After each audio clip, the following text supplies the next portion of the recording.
আল্লাহ তাআলা বলতেছে, বান্দা রমজানে আমি আমার বেশি বান্দারে মাফ করি, রমজানে আমি জান্নাত বেশি দেই। এই জন্য সারা বছরের আমলের সাথে অতিরিক্ত আরো আমল আমি এই রমজান উপলক্ষে যোগ দিলাম। কিন্তু মোটা দাগে 5টা, মোটা দাগে নতুন ইবাদত কয়টা? আরো ইবাদত উঠাইলাম লগে, আগের গুলো তো আছেই। আমরা যদি জিজ্ঞাসা করি আগের আমল আরো নতুন আমল দিলেন বাড়াই আরো, এটা তো বুঝলাম, কিন্তু পুরস্কার দিবেন কেমন, বিনিময় নেকি দিবেন কেমন? আল্লাহ বলছে, হ দেখো শুনো, এইটাও তোমার ভাল লাগেনি, শোনো। আল্লাহ বলেন, প্রতিটা নফলকে আমি ফরজ বানিয়ে দিলাম, প্রতিটা ফরজ 70টা ফরজের সমান করে দিলাম। প্রথম দশক রহমত বানিয়ে দিলাম, মাঝখানের দশক মাগফিরাত বানিয়ে দিলাম, শেষের দশক জাহান্নাম থেকে মুক্তির ফয়সালা দিয়ে দিলাম। তাহলে তাকে 3টা পুরস্কার, 1 তার গুনাহ মাফ করে দেওয়া হবে, 2 জাহান্নাম থেকে মুক্তি দেওয়া হবে, 3 রোজাদারের সমপরিমাণ নেকি দেওয়া হবে। তাহলে এত কিছু দিয়ে আল্লাহ তাআলার উদ্দেশ্য কি? লাআল্লাকুম তাত্তাকুন, আমাদেরকে মুত্তাকি বানানো, আমাদেরকে জান্নাতি বানানো। আল্লাহ বলে, আমি চাচ্ছি বান্দা যে কোনো মূল্যে, কত অফার দিলাম, কত সুযোগ দিলাম, বান্দা তোমারে আমি জান্নাত দিতে চাই, জান্নাত দিতে চাই। এই জন্য আমি আল্লাহ তাআলা নেকির পরিমাণ বাড়ায় দিলাম। সারা বছর মানুষের নেকি লেখে এই ডান কাদের ফেরেশতা, গুনাহ লেখে বাম কাদের ফেরেশতা। যখনই রমজানের চাঁদ ওঠে আল্লাহ তাআলা বলে, ফেরেশতা ডান কাদের, এক বেটা তুমি আর লিখবা না, এই ফেরেশতা এখন আর তুমি লিখবা না, এই পুরা রমজান আমার বান্দার প্রতিটা নেকি আমি আল্লাহ লিখব, রোজার বিনিময়ে আমি দেব। আল্লাহ তাআলা বলে, রোজাদার সারা বছর তো আমি হিসাব করে করে নেকি দিছি, রমজান মাসে না আমি নিজেই তোমার, আমি আল্লাহ তোমার হয়ে গেলাম। যা যে তু মেরা তো সব মেরা। আমি রমজানে কায়দা কাইটা, আল্লাহ যদি আমার হায়াত দেয়, আমি রমজানে কায়দা কাইটা দোয়া করে ইস্তেগফার করে তওবা করে আমি গুনাহ মাফ করায় নেব, আর আমার আখিরাতের জন্য জান্নাতের ব্যবস্থা করা, পরকালের পুঁজি সংগ্রহ করার সর্বোচ্চ চেষ্টা করব। এটা একটা সিদ্ধান্ত, একটা শপথ নেওয়া উচিত, শপথ নেওয়া উচিত, নাইলে হবে না। হিম্মত ছাড়া কোনো কিছু হয়। একেবারে আদনা থেকে আদনা কাজেরও মানুষ দিলের মধ্যে না করে, এটা একটা সূক্ষ্ম কথা মনে রাখেন। কোনো মানুষ মনে করেন এখন আমি পেশাব করব, এই কথাটাও মানুষের দিলে আগে আসে, তারপরে সে এটাকে কি করে বাস্তবে পরিণত করে। আমি এখন নাস্তা খাবো, 1 কাপ চা খাবো, এই 1 কাপ চা খাবো, এই কথাইটা কিন্তু মানুষের দিলে আগে আসে, এরপরে হে দোকানের দিকে হাঁটা শুরু করে। ঠিক কিনা বলেন না? এই প্রত্যেকটা মানুষ তার অন্তরে ছোট হোক সামান্য হোক একটা পরিকল্পনা আসে, চিন্তা আসে, এইটাকে এরপরে সে সামনে আগে বাড়ায়। তাহলে আমরাও যদি আমাদের দিলে এই চিন্তাটা আসে যে আসলে আমার কবর, হাসর, আখিরাত, মিজান, ফুলসেরাত দরকার, তাহলে আল্লাহর কসম এই দরকার হইলে অর্জন করার সর্বশ্রেষ্ঠ জায়গা হলো মাহে রমজান। রমজান আল্লাহ তাআলা আলাদাভাবে দেখেন, কোম্পানি, দোকানদার, ব্যবসায়ী সিজনে অতিরিক্ত মাল উঠায়। সিজনে এখন কাপড় চোপড় বেচা হবে অনেক, এই জন্য ব্যবসায়ী স্বাভাবিক সারা বছরের চাইতে আরো 40 লাখ টাকার মাল বেশি উঠাইছে, আরো 30 লাখ টাকার মাল কি উঠাইছে বেশি। রব্বুল আলামিন আল্লাহ তাআলা বলতেছে, বান্দা রমজানে আমি আমার বেশি বান্দারে মাফ করি, রমজানে আমি জান্নাত বেশি দেই, রমজানে আমি জাহান্নাম থেকে মাফ বেশি করি। এজন্য এটা আমার আখিরাতের সিজন। এজন্য সারা বছরের আমলের সাথে অতিরিক্ত আরো আমল আমি এই রমজান উপলক্ষে যোগ দিলাম।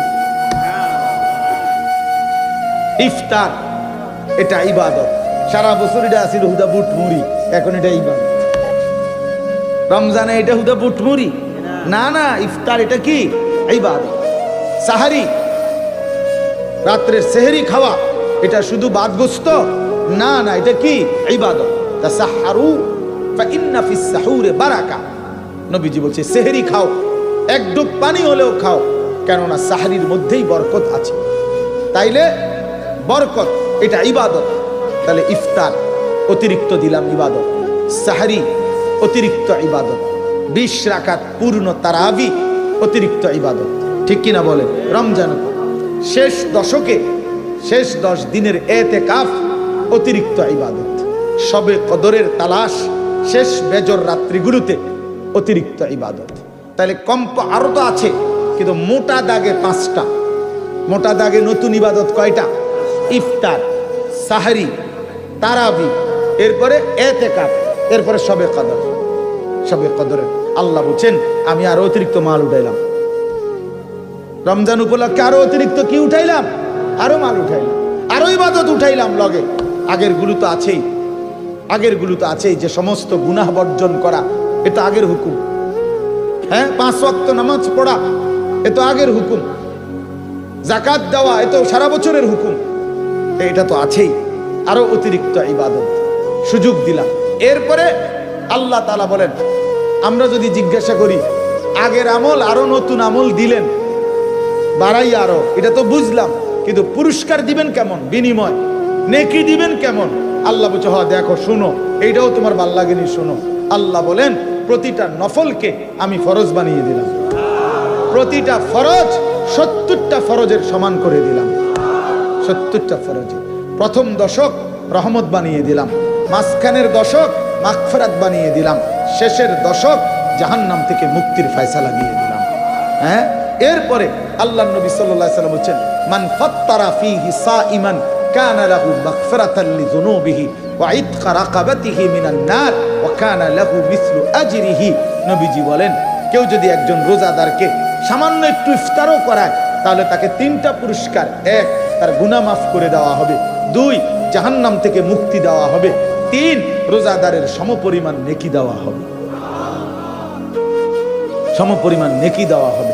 তাহলে বলেন, আল্লাহ তাআলা অতিরিক্ত ইবাদতও দিছেন আমাদেরকে, রমজান ইবাদত দিয়ে সাজিয়েছেন, আবার নেকিও দিছেন অগণিত অগণিত অগণিত অগণিত। তাহলে এত কিছু দিয়ে আল্লাহ তাআলার উদ্দেশ্য কি? লাআল্লাকুম তাত্তাকুন, আমাদেরকে মুত্তাকি বানানো, আমাদেরকে জান্নাতি বানানো।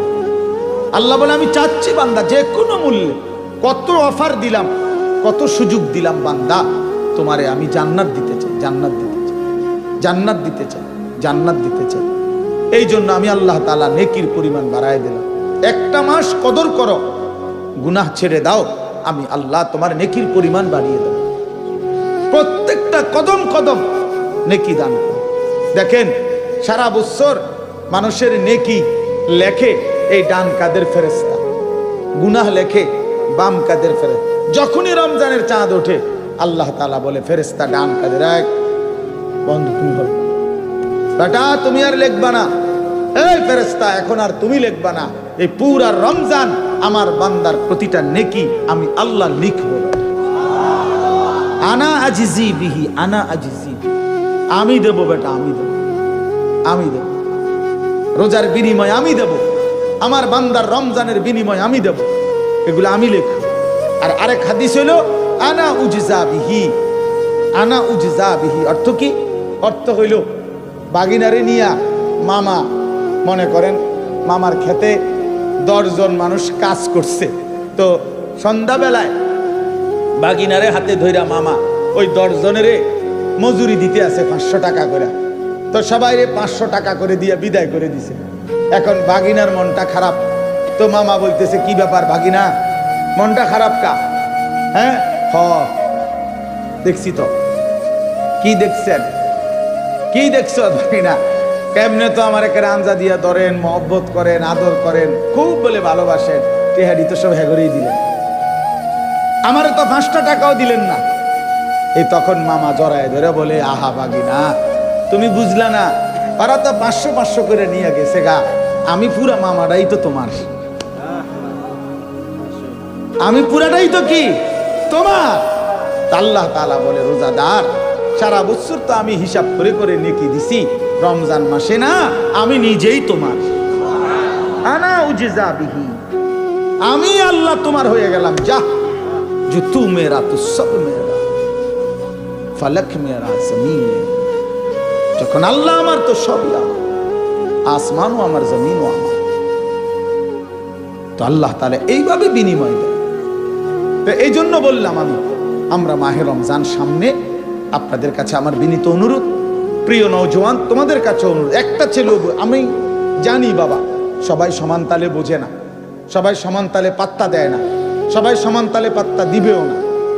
নবী সাল্লাল্লাহু আলাইহি ওয়াসাল্লামের ইন্তেকাল পর্যন্ত 23 বছরে নবী সাল্লাল্লাহু আলাইহি সাল্লাম বলার পরেও সবাই সমান তালে ইমানদার হয়ে গেছে?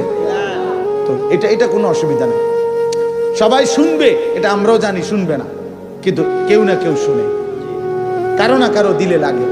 অব্যাহত বলতে গেলে এক পাথরের উপরও লাগাতার ধারাবাহিক বৃষ্টির পানি পড়লে একদিন ঠিকই দেখা যায় ওই পাথরের মধ্যে একটু ছিদ্র হয়ে গেছে, ডাইবা গেছে পাথরটা। এই জন্য আল্লাহর কথা ধারাবাহিক, কারো না কারো দিলে লাগে, বিফলে যায় না, বিফলে যায় না। এই জন্য আপনাদের কাছে আমার অনুরোধ, নওজোয়ান ভাই তোমাদের কাছেও, রমজানকে সামনে রেখে আমরা প্রস্তুতি নেই ইবাদতের জন্য, আখিরাতের জন্য, নিজেকে জাহান্নাম থেকে বাঁচাবার জন্য, জান্নাতি হওয়ার জন্য। আর রমজান উপলক্ষে ইনশাআল্লাহ নিজেকে প্রস্তুত করে গুনাহ থেকে বাঁচবার সিদ্ধান্ত নেন, ইবাদত আমলের ফিকির করেন। এটা যদি কোনো বিষয়ই না হইতো, জীবন মানে শুধুই মদ, জুয়া, নারী, ছবি, জিনা, ব্যভিচার, সুদ, ঘুষ, ভাত, মাছ, চাল, ডাল, টেলিভিশন, নাটক, সিনেমা, বিড়ি, সিগারেট, বন, চা, বিস্কুট, এরই নাম যদি জীবন হতো ভাইয়া, তো এত ওলামায়ে কেরাম বছরের পর বছর, যুগ যুগ ধরে কেন বলতেছে? এত মসজিদে জুমার বয়ান কেন হইতেছে? চারিদিকে এত মাহফিল কেন হচ্ছে? কেন কোরআন নাজিল করা হলো?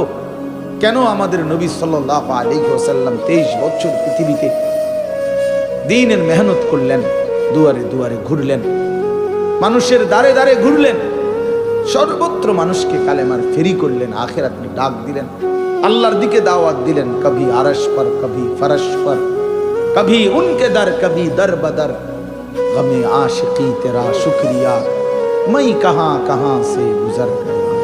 আল্লাহ নবী সাল্লাল্লাহু আলাইহি ওয়াসাল্লাম এই দিবানিশি মেহনত কেন করলেন? রক্ত কেন ঝরাইলেন? তায়েফে পাথরের বৃষ্টি, আঘাত কেন সইলেন? উহুদে দান দান শহীদ করলেন। এইগুলো শুধু গল্প? কথা বলেন না কেন?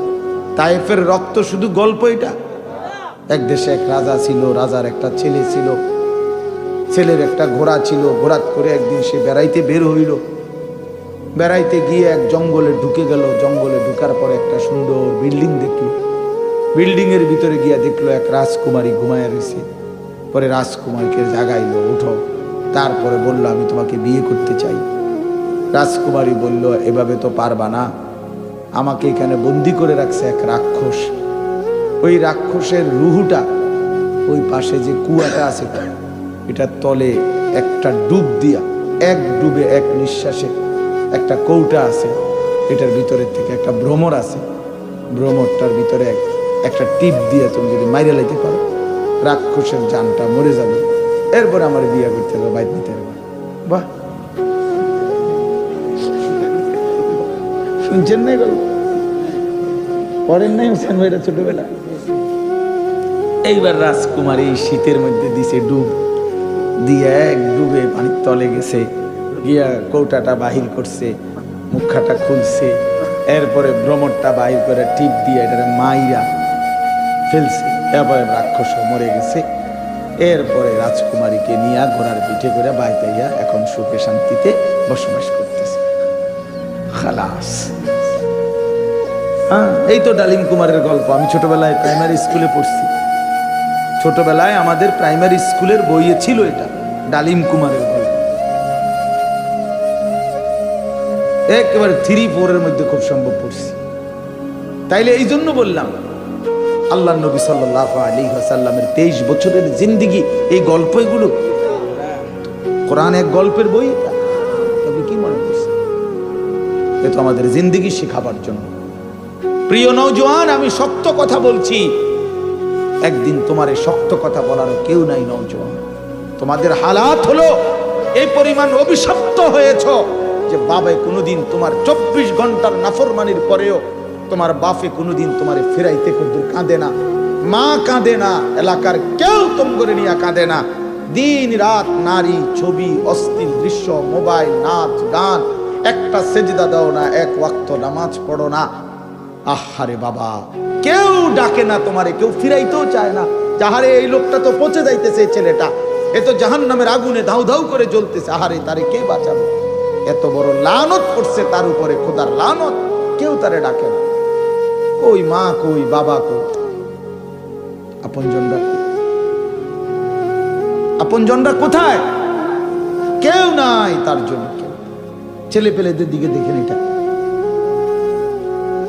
ছেলে পেলেদের দিকে তাকাইলে আমার এটা মনে হয়, আরে তার তো আসলে কোনো অভিভাবক নাই, তার তো কেউ নাই আসলে। নাই তো কোনো অভিভাবক থাকলে তো দিন রাত এভাবে নারী ছবি মোবাইল দেখতে পারে, দেখতে পারে। আমি ছোটবেলায় প্রাইমারি স্কুলের সময় আমার পুরো মনে আছে, আমাদের বাসার পাশে এক বাসায় ক্যারাম বোর্ড খেলতো না, তো আমাদের ওই ভাইয়ের বাসায় আমি গেছি, ক্যারাম বোর্ড খেলতাম। খেলতেছি মানে খেলা শুরু করছি ক্যারাম বোর্ড, এমনি এমনি টোক্কা দিয়ে খেলে যে এই আমার আব্বা, আমি তো আর মনোযোগ দিয়ে খেলতেছি, আব্বা পিছন জায়গায় দাঁড়াই গেছে। কত নাহলে 15 মিনিট পরে পিছন ফিরে দেখে এই যে ধরছে, ধইরা বাসার দিয়ে দিছে ফিরা। আর কোনদিন যাইনি, আর কখনোই যাইনি, বাপে নিষেধ করে দিছে। পুরা মনে আছে আমার এই কথা। বাপে নজর রাখছে, মায়ে নজর রাখছে, বড় ভাই নজর রাখছে, আত্মীয় স্বজনরা নজর রাখছে, বড় বোন নজর রাখছে। আমার সব কথা মনে আছে, আলহামদুলিল্লাহ। সবাই নজর রাখছে, ফিরায় নিছে, টেনে ধরছে। গুনাহের রাস্তায় কেন যাব? আজ আমাদের সন্তানরা, আমাদের কিশোর নওজোয়ানরা কেউ কোনো অভিভাবক, সারা দিন সারা রাত একটা মোবাইলের কাছে জীবন উৎসর্গ করে। মা বাবা, ইজ্জত সম্মান, ধর্ম, বংশ, আল্লাহ, খোদা, কোরআন, কিতাব, রসুল, আখেরাত, কবর, হাসর, মিজান, ফুলসেরাত কিচ্ছু মনে নাই। আপনি জিজ্ঞাসা করেন, আরে জিজ্ঞাসা করেন যে বাবা সারা দিনে যে এক ওয়াক্ত নামাজ পড়লা না, এই যদি তোমার এখন মৃত্যু হয়, এই মৃত্যু মানুষের মৃত্যু না কুত্তার মৃত্যু, এখন কবে না? এই বেনামাজি নাফরমান, এখন যে তুই মরলে এটা মানুষের মৃত্যু হবে না কুত্তার মৃত্যু হবে, তুই কবে না? এটা মুসলমানের মৃত্যু, মুসলমানের মরণ এটা। বলেন, হারামের মাধ্যমে যার মৃত্যু হয়, নাফরমানির মধ্যে, আয় হায়, তার গন্তব্য কোথায়? তার গন্তব্য কোথায়? ومن يشاقق الرسول من بعد ما تبين له الهدى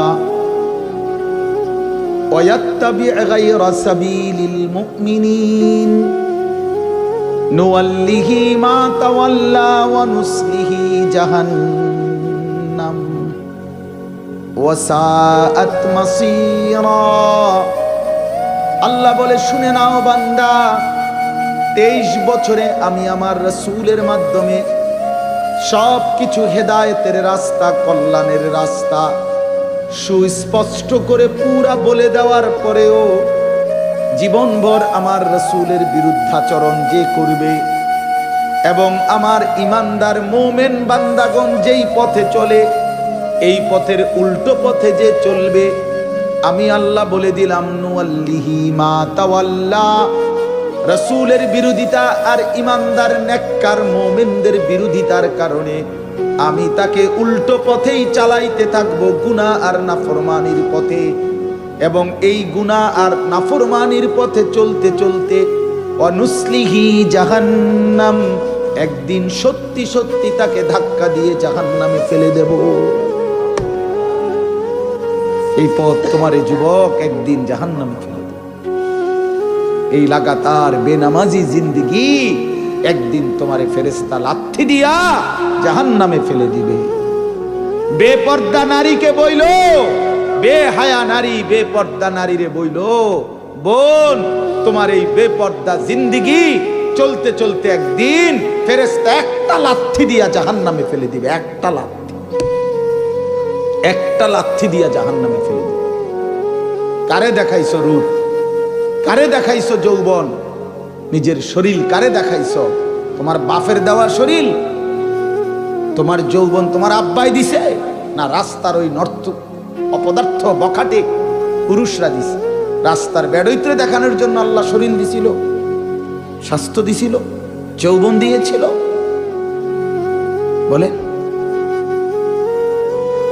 তাহলে এজন্য আমাদের আত্ম উপলব্ধি দরকার। আত্ম উপলব্ধি মানে বিবেক জাগা দরকার, ভাবা দরকার, ভাবা দরকার।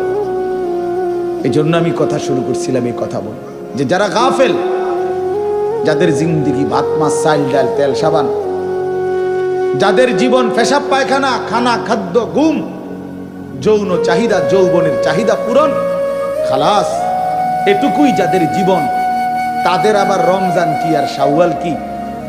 তাদের আবার শবে কদর কি আর শবে বরাত কি? কি আইয়ে কি যায়? রবিবার কোনটা, সোমবার কোনটা, হেতেইটা দিয়ে কিনব? বুঝেন না? হেতে রবিবার দিয়ে কিনব আর সোমবার দিয়ে কিনব। হে রমজান দিয়েই কি করবে? অনেক মানুষ দেখবেন, অনেক লোক আছে এরকম বলে, হুজুর আমার পেটে চলে না, হ্যাঁ নামাজ পড়ে কি আমার শরীর জান চলে না, আপনারা আইসেন নামাজ পড়িয়া, তারপরে জান চলে না, তারপরে আরেকজনের জান চালায়, ওটার জান চলে না। আহা নাফরমান, কত বড় নাফর, কত বড় নাফর। আল্লাহর নবী সাল্লাল্লাহু আলাইহি ওয়াসাল্লাম 3 মাস তার ঘরের চুলায় কোনোদিন 3 মাস আগুন জ্বলে নাই, রান্না করা খাবার খান নাই। আম্মা জান আয়েশা বলছেন, আমরা 9 জন বিবি ছিলাম নবীজির, আমরা 9 জন বিবির কেহই নবী সাল্লাল্লাহু আলাইহি সাল্লামের ঘরে 3 মাস লাগাতার রান্না করা চুলার কোনো খাবার খাই নাই। শুধু খেজুর এবং পানি দিয়ে 3 মাস টানা আমাদের জিন্দেগি কাটছে। একবার জীবনে রাসূলুল্লাহ সাল্লাল্লাহু আলাইহি সাল্লামের স্ত্রীরা নবীজির কাছে আরেকটু খাদ্য খাবার বেশি চাইছিল, যে ইয়া রাসূলুল্লাহ আমগো চলতে একটু কষ্ট হয়, আমগরে যদি আরেকটু খাদ্য খাবারের পরিমাণ, আমাদের প্রয়োজনীয় জিনিসের পরিমাণ আর একটু বাড়ায় দিতেন, আমাকে একটু উপকার হইতো। একবার বলছে, জীবনে একবার। কোরআন শরীফের সূরা আহজাবের মধ্যে আছে, আল্লাহ তাআলা কোরআনের আয়াত নাজিল করে বলছে, বন্ধু আপনার স্ত্রীদেরকে বলেন, তারা যদি দুনিয়া চায় তো যে পরিমাণ দুনিয়া দরকার আমি সবটা দিয়ে দেব, শর্ত হইল আপনাকে রাসূল হিসাবে, আপনাকে স্বামী হিসাবে ছেড়ে দিতে হবে। আপনি তালাক দিয়ে দিবেন, দুনিয়া নিয়ে যার যার বাপের বাড়ি ফিরে যাবে, আপনার স্ত্রী হিসাবে আর থাকতে পারবে না, এইটুকুই শর্ত। আপনাকে ছেড়ে দিতে হবে, আপনি তালাক দিয়ে দিবেন, বাকি দুনিয়া যা লাগবে সব আমি আল্লাহ নিজে দেব বললাম। আর যদি বলেন, তাদেরকে জিজ্ঞেস করেন, যদি বলে আল্লাহকে চায়, আপনি রাসূলকে চায়, তাহলে তাদেরকে আখিরাত পর্যন্ত অপেক্ষা করতে হবে। বলেন, কথা কাটসাট করেন। ইয়া আইয়ুহান নাবিয়্যু কুল লিআজওয়াজিকা ইন কুনতুন্না তুরিদিনাল্লাহ ইন কুনতুন্না তুরিদিনাল হায়াতাদ দুনিয়া ওয়া যিনাতাহা ফাতাআলাইনা উমাত্তি'কুন্না ওয়া উসাররিহকুন্না সারাহান জামীলা ওয়া ইন কুনতুন্না তুরিদিনাল্লাহ ওয়া রাসূলাহু ওয়াদ দারাল আখিরা ফাইন্নাল্লাহা আ'আদ্দা লিল মুহসিনাতি মিনকুন্না আজরান আযীমা। আজরে আজিম দেব, জান্নাতের মহা বিনিময় দেব, কিন্তু এখন সবর করতে হবে। বলেন, আল্লাহ নবী সাল্লাল্লাহু আলাইহি ওয়াসাল্লাম ওনার স্ত্রী আয়েশা, হযরতে আয়েশা সবচেয়ে প্রিয় স্ত্রী যিনি ছিলেন, ওনারে বলছেন, আয়েশা এখন আমি যে কথাটা বলবো আল্লাহর কথা, তুমি তৎক্ষণাৎ উত্তর দিও না, তুমি ভাইবা, তোমরা বাকি বিবিরা পরামর্শ করে উত্তর দিও, তোমাদের বাবা মার সাথে বাড়ি ঘরে গিয়ে পরামর্শ করে নাও, সময় নিয়ে উত্তর দিও, তাড়াহুড়ার দরকার নাই, বুঝা শুনে উত্তর দাও। বলছি, ইয়া রাসূলুল্লাহ বলেন। হযরতে আয়েশা বলেন, ইয়া রাসূলুল্লাহ বলেন, আপনি কি কথা সেটা কর, কেমনে উত্তর দিমু এটা পরের কথা, আপনি বলেন। তখন এই কথাটা বলছে যে যদি তোমরা দুনিয়া চাও তো আমাকে ছেড়ে দাও, যেটুকু দুনিয়া লাগবে নিয়ে নাও, আল্লাহ দিবে বলছে। আর যদি আমাকে চাও তাহলে আখিরাতে অপেক্ষা করতে হবে, আখিরাত থেকে নিতে হবে, জান্নাত থেকে নিতে হবে। তোমরা ফয়সালা করো, পরামর্শ করো, বাপ মার লগে কথা বলো, বাকিদের সাথে কথা বলো, আল্লাহর কসম। আম্মা জান আয়েশা রাদিয়াল্লাহু তাআলা আনহা বললেন, ইয়া রাসূলুল্লাহ, আল্লাহর কসম, যদি আপনাকেই হারাইতে হয় তো গোটা দুনিয়াও যদি 1000 বার দেয় আমি প্রত্যাখ্যান করব। কি হবে ওই দুনিয়া দিয়ে, যে দুনিয়া পেয়ে আপনার মতো স্বামীকে হারাইতে হবে? এই দুনিয়া দিয়ে আমি করব কি? এই দুনিয়া দিয়ে আমি করব কি? এই দুনিয়া দিয়ে আমি কি করব? তাহলে ওই দেহ, ওই রূপ, ওই যৌবন, ওই শরীর, ওই স্বাস্থ্য, ওই সম্পদ, জিন্দিগির ওই উপার্জন দিয়া কি করবেন বাপ? যে কারণে আখেরাত হারাইবেন। সুদের ওই টাকা দিয়া কয়টা প্রয়োজন পূরণ করবেন? ঘুষের টাকা, কিস্তির টাকা দিয়া কয়টা প্রয়োজন পূরণ করবেন? কয়টা প্রয়োজন? এই জন্য ফিকির করেন, ফিকির করেন। আমরা মোমেন, আমরা মুসলমান, আমাদের আখেরাতের ফিকির করা জরুরি। আখেরাতের ফিকির করা জরুরি। হ্যাঁ, বিশ্ববিখ্যাত বুজুর্গ বলছেন, হাসান বসরি রাহমাতুল্লাহ আলাইহি, আলাইকুম বিল আখিরা। তিনি যুবকদেরকে বিশেষভাবে বলতেন, ইয়া মাশারাশ শাবাব আলাইকুম বিল আখিরা। হে যুব সমাজ, তোমরা আখেরাতকে ফিকির করো, ধরো। উনি খুব সুন্দর একটা উদাহরণ দিয়ে বলছেন, শোনো যুবক, আমি আমার এই জীবনে এরকম হাজারো ইমানদার নওজোয়ানকে দেখছি যারা আখেরাতকে চেয়েছে, সাথে পুরা দুনিয়াও পেয়ে গেছে, দুনিয়াও পাইছে। কিন্তু ওমা রাআইনা আহাদান তালাবা দুনিয়া ফাআদরাকা দুনিয়া মাআল আখিরা। কিন্তু এমন কোন যুবককে আমি দেখি নাই যে শুধু দুনিয়া চাইছে অথচ সাথে আখেরাত পাইয়া গেছে, এমন হয়। দুনিয়া চাইলে শুধু দুনিয়াই মিলে, আর আখেরাত চাইলে দুনিয়াও মিলে। বুঝেন নাই কথাটা? দুনিয়াও মিলে, দুনিয়াও মিলে, আর আখেরাত তো মিলবে, কারণ আখেরাত তো আমি চাইতেই আছি। আমি তো ফিকিরই করি আখেরাতের, কাজে আখেরাতও মিলে। এই জন্য তিনি বলছেন যে আখেরাতকে ধরে। আল্লাহ নবী সাল্লাল্লাহু আলাইহি ওয়াসাল্লাম বলছেন, কুনু আবনা আল আখিরা ওয়ালা তাকুনু আবনা আদ দুনিয়া। নবী সাল্লাল্লাহু আলাইহি ওয়াসাল্লাম বলেন, আখিরাতের সন্তান হও, দুনিয়ার সন্তান হইও না। মহিলারা এনে বসে কথা কয়, এখানে বসে বসে মহিলারা কথা বলতেছে। ওনা করে আইতে কইল কে, কথা কইতে কইল কে? এই আনিস ভাই এখানে খবর পাঠান, বাচ্চা দিয়েছে, কথা বলতে না, বসে বসে ফ্যান ফ্যান করে। সবখানে খাসিয়ত, যেখানে যাইবে সাতবক মাটির নিচে যদি যায়, কিতা বোন কি অবস্থা, কইেন না গো, কি এর সুখ, কি এর সুখ, সুখ কি আর আমগো কপালে আছেন? তে বেড়ার সংসার কইরা জ্বলিয়া গেলাম, তো জ্বলিয়া গেলে আপনি আবার কেমনি কথা বলেন? এই মানে শুধু কথা কয়। এই মহিলাদের এটা অভ্যাস, আজীবনের অভ্যাস। কথা ছাড়া থাকতে পারে, চুপ থাকতে পারে।